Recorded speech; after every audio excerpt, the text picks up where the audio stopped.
KSRTC ബസ്സിൽ യുവതിക്ക് നേരെ ലൈംഗികാതിക്രമം നടത്തിയ കേസിൽ പ്രതി സവാദിനെ ഇന്ന് കോടതിയിൽ ഹാജരാക്കും. ഇക്കഴിഞ്ഞ 14-ന് മലപ്പുറത്തേക്കുള്ള കെഎസ്ആർടിസി ബസ്സിലായിരുന്നു സവാദ് ലൈംഗികാതിക്രമം നടത്തിയത്. സൂരജ് സജീവ് വിവരങ്ങളുമായി. സൂരജ്, വിശദാംശങ്ങൾ.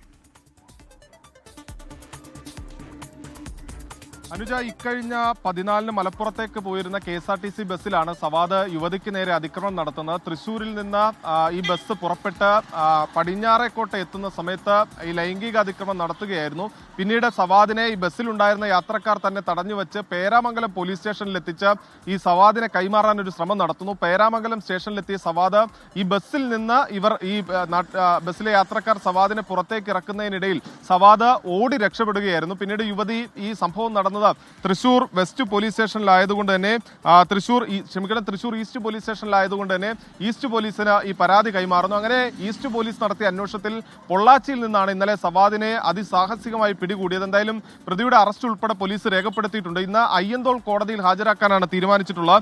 2023-ൽ എറണാകുളത്തും സമാനമായ രീതിയിൽ ബസ്സിൽ വെച്ച് യുവതിക്കെതിരെ ലൈംഗികാതിക്രമം നടത്തിയതിന് സവാദിനെ അന്ന് അറസ്റ്റ് ചെയ്യുകയും റിമാൻഡ് ചെയ്യുകയും ചെയ്തിരുന്നു. പിന്നീട് ജാമ്യത്തിലിറങ്ങിയ സവാദിന് ഒരു വിഭാഗം ആളുകൾ സ്വീകരണം നൽകിയതൊക്കെ ഏറെ വിവാദമായതും ചർച്ച ചെയ്യപ്പെട്ടതുമാണ്.